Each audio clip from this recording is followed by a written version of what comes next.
perceptions, and I wanted to generate like, I don't think that, or I agree with that. So, and a lot of this actually does correspond to the time I went to the Weather Channel, and I thought some of these seasons, they were good. So even though this is an era in which, the winters have been warming, been perhaps a perception that we don't get as many winter storms as possible, although I think that perception, the farther north and the northeast, just, what are you talking about? You get lots of storms in the northeast, north of New York. So the grades are, C+, this 2000, 2001, despite very bad, painful forecasts, but there were a lot of storms, B+, A-. 2001, 2002, I could have sat home. But that was, what's that? How come that number 3 did not get an F? I'm a generous grader. Right, I am a generous grader. Yeah. Right, I grade on a curve. I thought about seriously giving an F. What's that, last year was not a B? No. Where are you? BC. But it was an A in New England. It was probably, it was actually A, yeah, it was A throughout New England. It wasn't, well, but you still had March 1st. That was the best thing in years. It was all we had. It was pathetic. If this were just DC, hey, I decided this is my talk, I decide what it goes.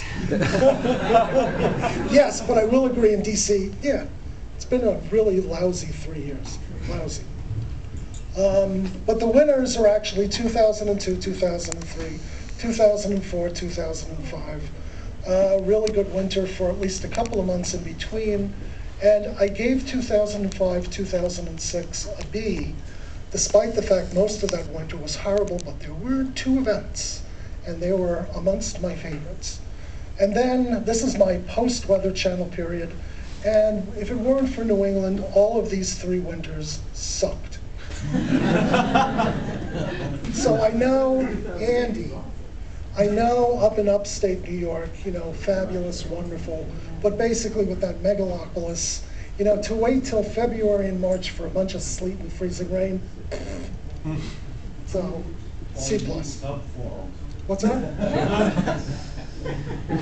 Oh, I can respond. I can take mine. You're an idiot. 2007, 2008, actually, I hardly even remember it. But I did, I checked up. Boston seemed to have a great time in December. So despite a really rotten winter, not that far south, I gave you a B-, okay? In 2008, 2009, between the D and DC, DC's not the entire world, I lived there too, I decided to give it a B. So the overall grade for the decade, I gave a B. I'm the teacher. Gravity weighted. Well, okay. How much time do I have? Anybody? Plenty of time. No.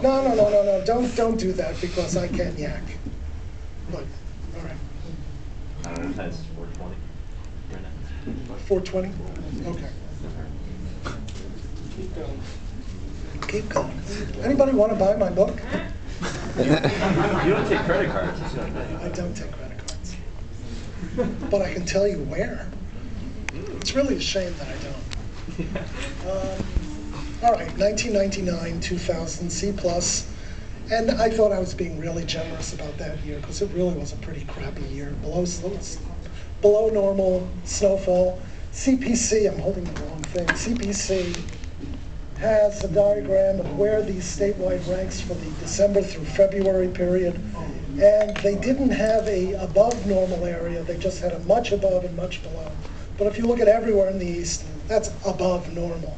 So when you have 105 years looking at, and these are like the 80-something warmest, this was not a good winter. But some of you, I know, do remember, there was 1 week. And during that 1 week, the NAO went negative despite a big what was that, a La Nina year, and we weren't supposed to get a big storm in a La Nina year. We had one of the great forecasting disasters. And basically this is a 6-panel map, it's in the book. I hear mumbling. At this point here, this is 0Z, or this is the evening of the 23rd, when the weather map looked like this, little weak wave in the Gulf. This was when we really were thinking nothing, nothing.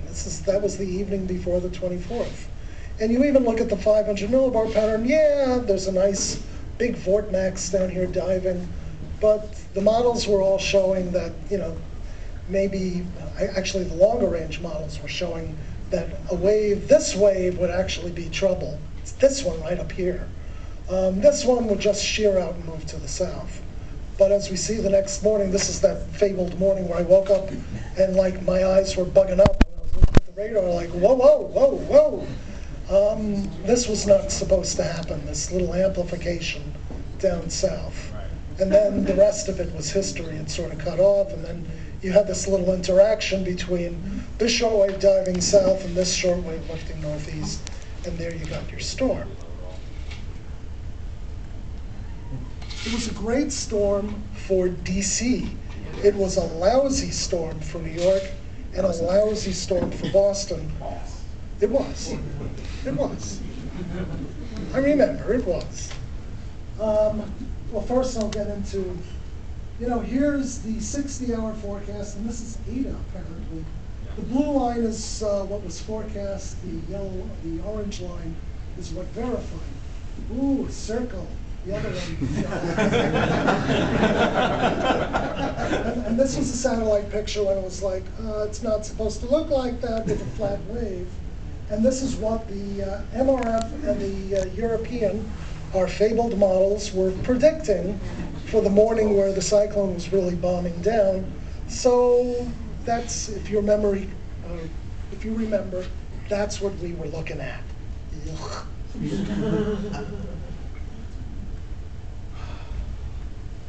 So a 36-hour forecast, basically, 36 hours these days, we should know. A little 200-mile error off to the east. Here's the green is verifying. And if you remember correctly, these were the precipitation forecasts we were looking at from, I guess that's the ADA and this is the AVN. So, gee, you don't predict 19 inches of snow in Annapolis with the max farther east, but that's what we were looking at. I'm sorry to say. And I know this is sort of counter-religious now. I'm not supposed to show Weather Channel. But here's that morning when like, oh, there's the big band, but here comes the dry slot coming in from the south, and everything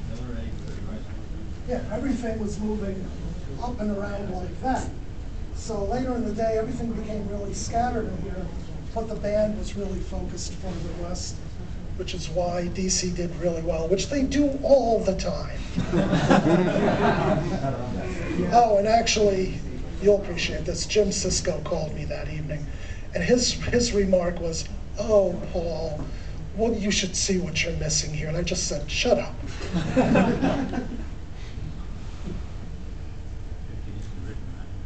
What's that?